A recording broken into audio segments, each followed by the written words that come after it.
엄마의 입장에서 모든 걸 다 골라서 아이들에게 그대로 주입시키려고 읽게 하려고 하는 그런 게 있다 보니 좋은 책은 오는데 아이들 입장에서 보면 재미가 없어요. 책을 아이들이 읽으면 일단 재미에서 시작이 돼야 되는데 그래서 스스로가 찾아 읽어야 되는데 재미있게 읽으려면 재미있는 책부터 읽혀야죠. 저는 이제 가장 중요한 게 굉장히 중요하죠. 교육 나침반 채널에 네. 이분이 오실 줄 몰랐습니다. 네, 제가 개인적으로 기대했고 저희 딸도 굉장히 기대했던 그런 만남인데요. 사실 소개가 필요 없을 것 같지만 시청하시는 분들께 간단하게 소개 부탁드릴게요. 네. 안녕하세요.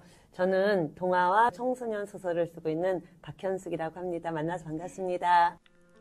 책 좋아하는 아이들이라면 무조건 읽어본 책, 수상한 시리즈, 청계산 패밀리 등 한 번 읽기 시작하면 멈출 수 없는 이야기를 쓰는 100만 베스트셀러의 주인공 박현숙 작가님이신데요.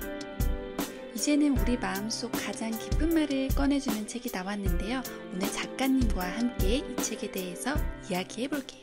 저희 딸이 네. 5학년 때부터 박현숙 작가님의 책을 정말 네. 많이 읽었고 독서를 제일 많이 했던 때예요. 1년에 네. 독서 기록장만 쓴 것만 해도 한 700~800권을 썼어요. 그 책에 상당히 많은 부분을 또 작가님의 책이 차지를 했었기 때문에 네. 작가님의 책을 이제 또 저희 채널에서 소개를 해드릴 수 있다는 사실만으로 전 너무 영광이었거든요. 아유, 정말 감사합니다. 요즘에 아이들이 더 책을 안 읽는다고 안 읽죠. 하잖아요. 네, 네. 그러면서 문해력이 정말 저하됐다라는 네, 이야기가 네. 나오고 있어요. 네, 네. 글을 쓰시는 작가님으로서 네. 이런 현상에 대해서 어떻게 바라보시는지.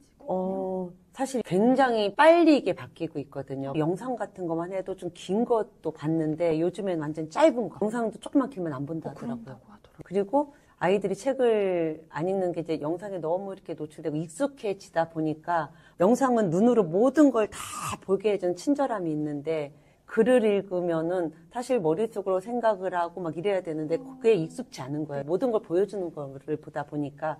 그래서 더 책을 안 읽는데 이 책이라는 것 자체도 제가 처음에 글을 쓰던 그 당시와는 너무 많이 달라진 게 그 당시에는 고학년 동화하면 보통 200자 원고지라고 혹시 네. 아실 텐데 고학년 동화 원고가 제가 처음에 글쓰기 시작할 때는 200자 원고지로 400매 정도를 고학년 원고라고 했어서 중학년, 그러니까 2, 3학년 친구들이 읽는 걸 200에서 300장 정도가 되면 중학년, 그리고 저학년 동화는 뭐 100매에서 뭐 200매 이렇게 저학년 동화 이렇게 해서 나뉘었었는데 요즘에는 출판사에서도 고학년 동화도 그렇게 긴 거는 안 해요. 원고 매수 그러니까 250매 정도.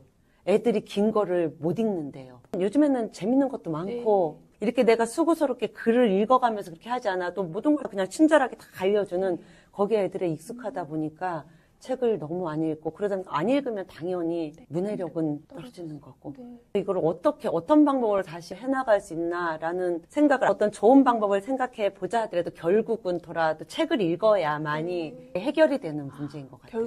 결국은 읽어야 되는 건데 어떻게 읽게 하느냐가 문제겠죠. 근데 사실 이 아이들이 책과 멀어지게 하는 부분이 있더라고요. 거기는 어머님들께서도 한몫하세요. 어느 책이 좋고 어느 책이 좋고 이걸 정보가 금방 이렇게 한눈에 싹 들어오거든요.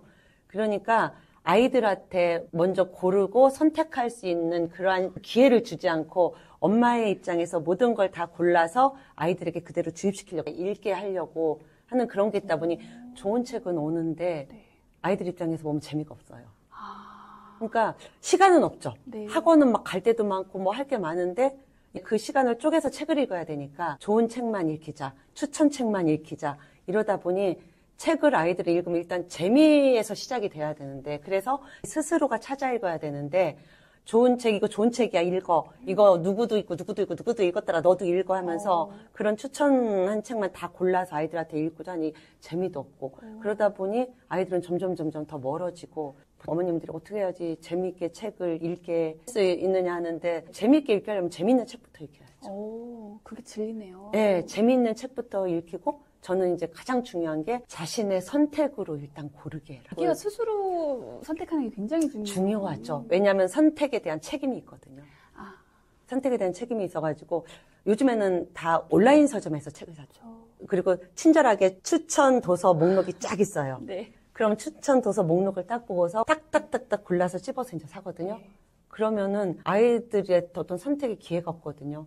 이제 어머님들께서 어떻게 책을 어떻게 뭐 읽히냐 했을 때 가장 처음으로 말씀드리는 게 아이랑 손 붙잡고 오프라인 서점으로 가라. 진짜 신간만 해도 수없이 많이 나오거든요. 그런 거 하나하나 골라보고 이렇게 책도 표지 좀 이렇게 넘겨보고 또 뒷표지에서 뭐라고 쓰여 있는지 그런 글도 좀 보고 이러면서 스스로가 고르게 만들어라. 자기 스스로 골라가지고 그게 15,000원이에요, 책값이. 그러면 15,000원에 대한 책임감이 있거든요, 아이들은요. 어른들도 어디 가가지고 한 2만 원 주고 책을 샀다. 근데 재미가 너무 없어. 하지만 2만 원의 그 본전 생각이 나가지고 끝까지 읽어요. 네. 아이들도 그게 마찬가지거든요. 이거 네가 골랐으니까 하면은 재미없어도 일단은 끝까지 읽으려고 노력을 하거든요. 오랫동안 글을 네. 쓰셨으니까 예전이랑 지금이랑 비교해서 또 네. 독자들의 태도나 아니면 좀 변화 같은 것들 특별하게 느끼시는 부분도 있으신가요? 책을 좋아하는 친구들은 예나 지금이나 다 똑같아요. 그냥 자기 스스로가 읽지 말라 하게도 읽고 너무 읽어서 걱정이 있다는 그런 걱정하시는 어머님들도 계시고. 근데 문제는 그렇지 못한 친구들이 훨씬 더 많다는 거잖아요. 책을 안 읽는 친구들이 훨씬 더 많거든요. 요즘 따라서 더 물론 만화가 다 나쁘다는 건 네. 아니고 만화라는 것이 이제 그렇잖아요. 만화도 좋아요. 뭐 추천할 수 있는 것도 많고 내용도 훌륭한 게 많은데 일단 너무 친절하잖아요. 만화는 읽으면서 어떤 자기 스스로의 어떤 생각이라든가 이런 걸 할 수 없고 다 이렇게 그려져 있고. 약간의 영상과 그쵸, 비슷한 똑같아요. 부분이. 비슷해요. 네네네. 그래서 그런 거를 선호하는 게 좀 많이 있고, 예전에 고학년은 크게 그렇지 않고 저학년 위주로 만화가 굉장히 했었는데 요즘에는 고학년 친구들도 글을 쓰는 작가로서 이렇게 된 거는 재미없는 책을 쓴 작가들도 책임이 있고, 재미있게만 써줬으면. 그래서 저는 동화를 쓸 때 가장 중요하게 생각하는 게 재미거든요. 그래서 동화라는 게 메시지 같은 거니까 어떤 교훈이 네. 들어가 있어야 되죠. 동화의 미덕은 교훈이거든요. 여러 가지 좋은 게 많이 들어가 있다 하더라도 결국은 이 책을 읽는 주인은 아이들이거든요. 근데 아이들이 2장이나 3장 정도 읽고 재미없어 탁 덮어버리면 아무리 좋은 이야기가 많이 들어가 있어도 이거는 필요가 없는 게 돼서 우리 친구들이 강연 가면 질문을 해요. 작가님은 글 쓰면서 뭘 가장 중요하게 생각하세요? 막 그러면 재미라고 생각하는데 근데 이 재미라는 게 굉장히 중요해요. 사실은 아이들을 책의 세계로 끌 수 있는 그 힘이기 때문에 저는 재미를 가장 중요하게 생각했고 일단 책을 펼치면 처음부터 끝까지 애들이 쉼없이 읽을 수 있는 그러한 책을 써야 되겠다는 생각을 했고 모든 작가들이 사실은 그래야 된다고 생각을 해요. 요즘 재밌는 게 책보다 재밌는 게 얼마나 정말 그걸 읽으려면은 정말 책이 얼마나 재미있어야 하며 그러면은 동화 작가의 책임이 얼마나 큰지 굉장히 책임감 있게 생각하시면서 글을 쓰실 것 같은데 그럼 재미있는 책을 많이 쓰셨는데 그 재미있는 책의 그런 글감 같은 것들을 어디서 그렇게 계속 나오시는지. 저 같은 경우에는 경험을 하면은 하나도 버리지를 않아요. 특히 아이였을 때는 어떤 특별한 경험을 절대 어른이 되어서 그거 안 잊어버리거든요. 그러면 그런 경험 같은 게 머릿속에 있다가 지금 살고 있는 어떤 사회적 이슈와 만나는 부분이 있어요. 어렸을 때 제가 고독사를 하는 이웃 어른들을 봤는데 지나고 나서 제가 작가가 되고 난 다음에 보니 독거노인들의 고독사가 사회적 이슈였다. 그러면 그게 같이 만나거든요. 경험과 뭔가 다른 게 만났을 때 작품으로 태어나게 되는 거죠. 그리고 가장 재미있게 하기 위해서는 어떤 기법을 저는 쓰냐면은 제 책은 모든 책에 다 추리 기법이 들어가 있어요. 어떤 책을 읽어도 추리 기법이 들어가 있어서 되게 궁금하게 만들어요. 그래서 중간에 못 덮어. 이게 어떻게 될까 애들이 중간에 못 덮거든요. 보고 싶은. 그러니까 추리 기법을 넣고 경험이었으니까 굉장히 생생하거든요. 이야기 자체가 상상보다는 좀 더 생생할 수 있겠죠. 그러니까 그 생생함과 추리 기법이 같이 만나가지고 아이들이 좋아하는 그런 글을 쓰려고. 이번에 신간이 나왔어요. 제가 보면서 이거는 부모님들도 꼭 봐야 될 책이다라는 생각을 했거든요. 사실은 이 사랑해 미안해 고마워 이 책이 제가 이렇게 마음속에 되게 오랫동안 담아뒀던 어떤 주제거든요. 그러니까 고마워 사랑해 미안해 이 3개의 단어가 들어간 책을 언젠가는 써야 되겠다. 아주 오랫동안 그 생각을 했었어요. 여기에 보면 이것도 아까 제가 말씀드렸다시피 저의 경험은 특별한 경험은 다 이제 이야기 씨앗이 되고 글감이 되어서 책으로 된다고 말씀을 드렸잖아요. 사실 이것도 저의 어린 시절 청소년기 또 그 즈음에 어떤 그 표현하지 못해서 그 시간들을 되게 불행하게 보냈던 그 시간들을 돌아보면서 쓴 책이거든요. 네. 저는 이런 사람이 이 세상에서 가장 불행하다고 생각하거든요. 어떤 사람이냐면 밖에 나가면은 모든 사람의 부러움을 받고 있는 사람이 있어요. 그러니까 뭐 그 사람이 돈이 많아. 그리고 명예도 있어요. 또 어떤 힘을 가진 권력도 있어요. 주변에서 사람들이 그 사람을 봤을 때는 와, 저 사람은 진짜 하나도 정말 부족한 게 없이 모든 걸 다 갖췄다. 저 사람은 진짜 전생에 나라를 구했나 보다.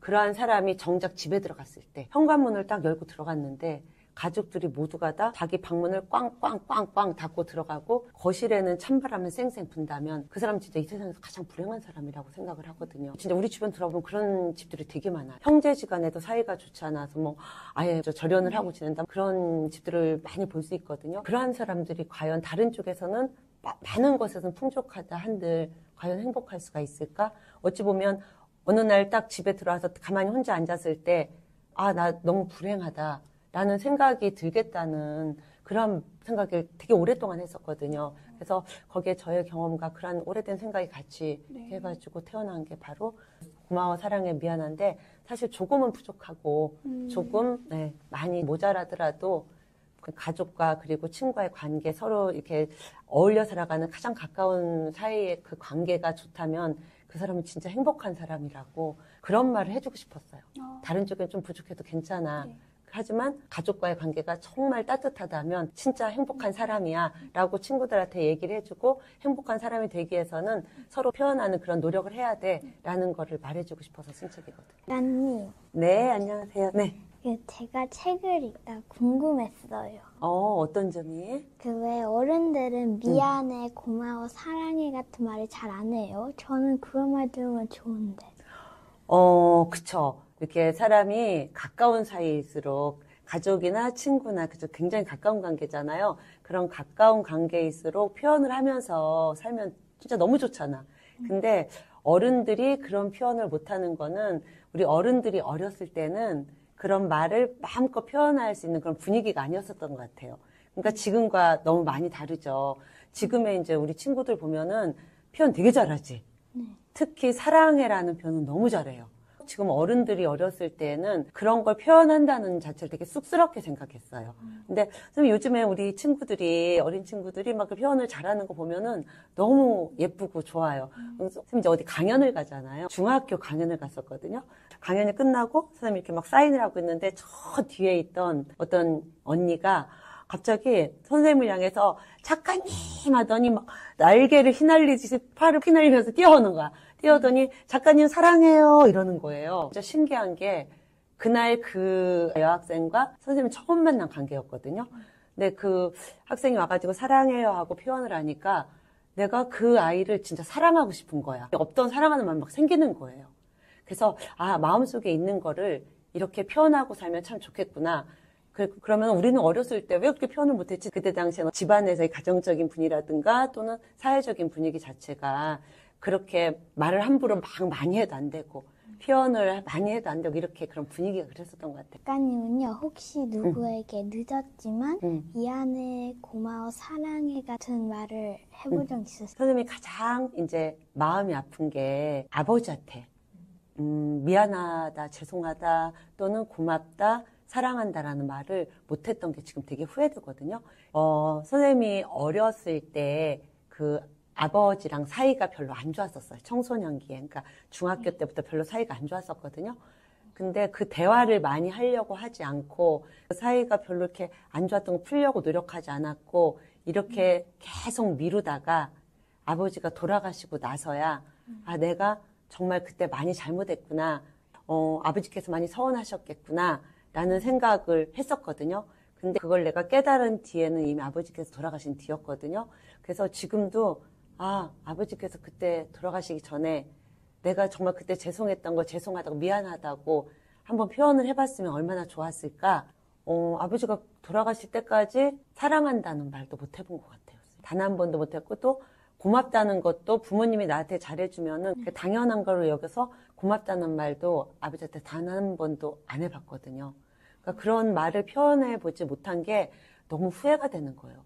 그 시간들이 서로에게 불행했다고 생각이 드는데 아버지도 되게 서운하셨을 것 같아. 그쵸?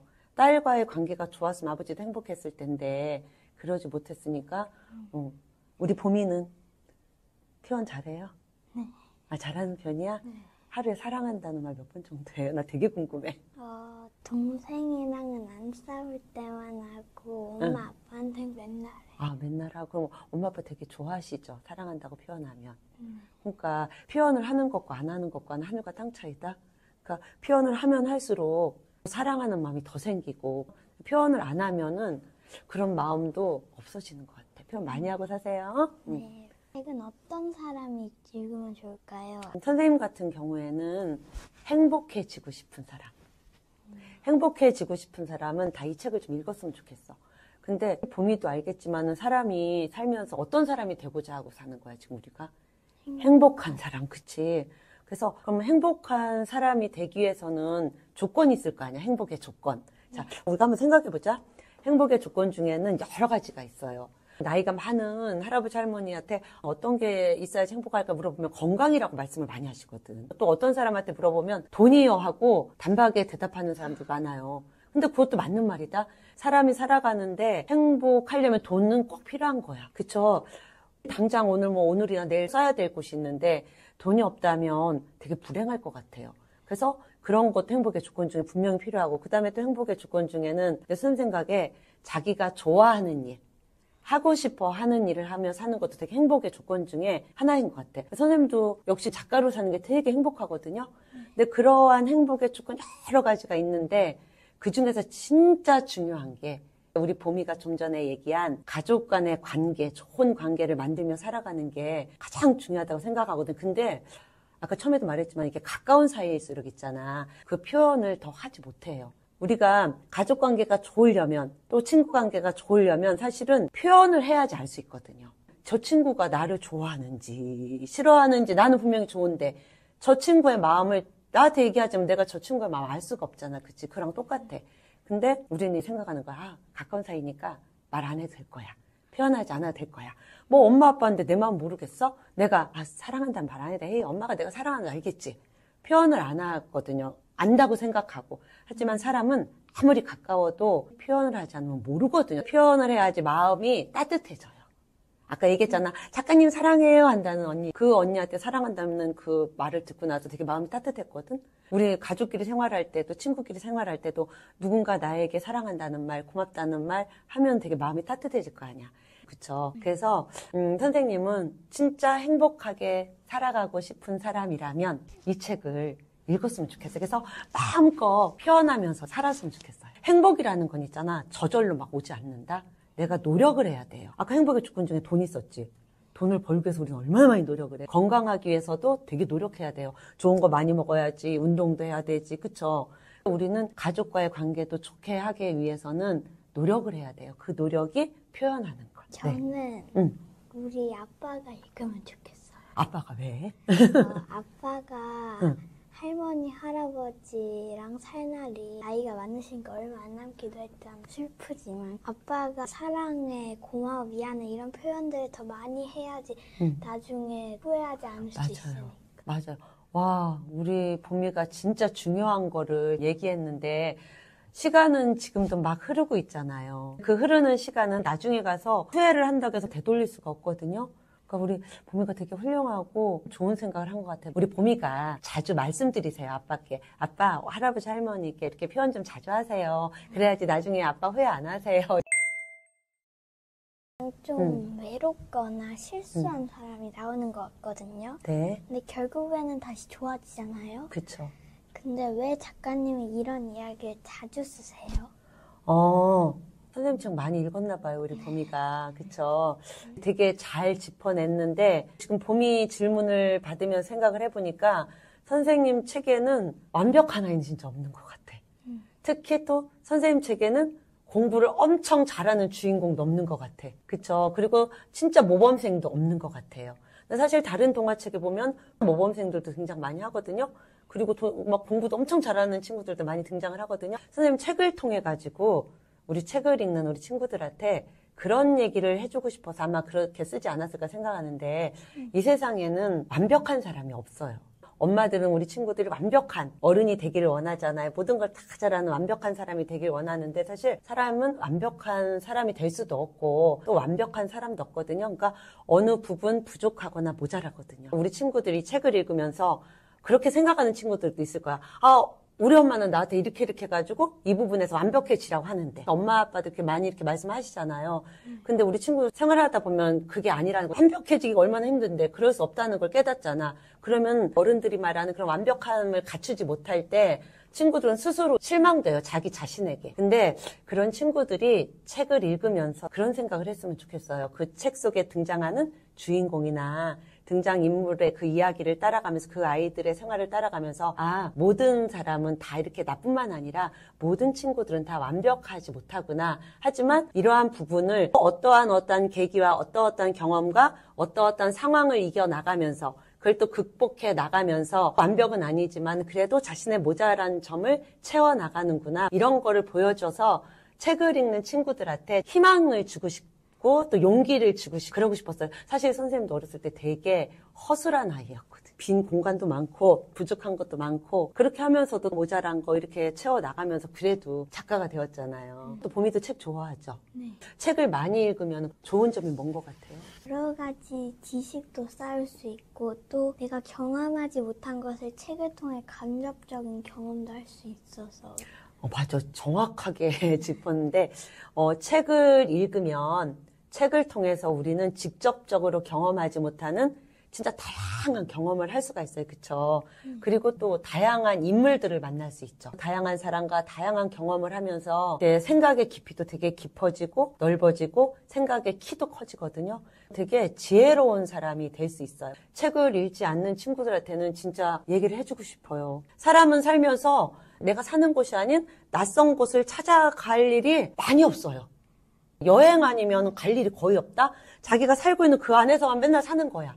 그러다 보면은 만나는 사람도 거의 비슷해. 어른들도 마찬가지다. 직장을 다니면 맨날 만나는 사람들 만나고 맨날 동네 만나는 사람들 만나고 우리 친구들도 학교 안에서 만나는 친구들 만나고 100년을 살아도 거의 비슷한 사람들을 만나고 살거든요. 그러니까 다양한 사람들을 만나서 그 사람들의 세계라든가 그 사람들의 생각이라든가 이런 거를 짚어보는 재미라든가 이런 거를 만날 일이 거의 없어요. 하지만 우리는 책을 통해서 다양한 경험을 할 수 있고 진짜 재미있는 숱한 일들을 만날 수가 있거든요.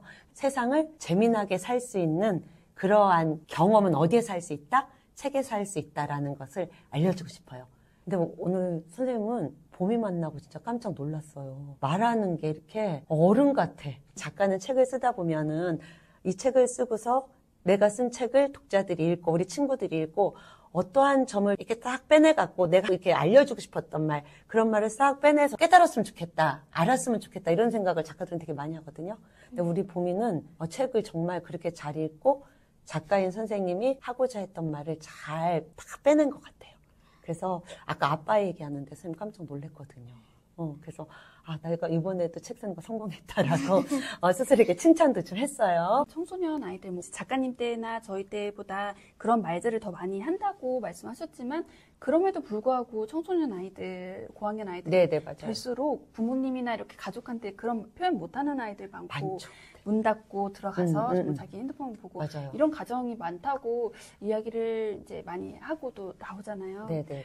그런 아이들이 가정에서 서로 미안해, 사랑해, 고마워 이런 말을 하는 행복한 네. 삶을 산다고 하면은 다를 것 같아요. 그렇죠. 앞으로 뭔가 네, 자신의 네. 꿈을 정하는 데도 있어서도 그렇고 네. 불행해서 잘못된 선택을 하는 아이들도 많고 네, 네, 맞아요. 그런 네, 네. 아이들이 많은데 가장 중심에는 맞아요. 그것이 빠져있다는 생각이 예, 들었어요. 그러니까 그게 가장 중요하고 가까운 관계가 정말 좋을 때, 따뜻한 관계가 될 때 사실은 아이들은 자기 스스로를 사랑할 줄 아는, 나 자신을 소중하게 여길 줄 아는 그런 힘도 키울 수가 있거든요. 그래서 그런 게 되게 소중한 것 같아요. 네. 또 우리 청소년 아이들, 초등학생 아이들, 또 어른들까지도 그 작가님의 메시지를 다 느꼈으면 좋겠다는 생각을 했습니다.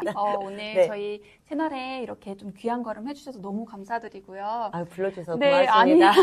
정말 감사드리고 앞으로도 기대가 많이 되거든요. 그래서 항상 건강하셔가지고 정말 재미있는 책 많이 네. 만들어주시길 바랄게요. 네, 고맙습니다. 네, 감사합니다.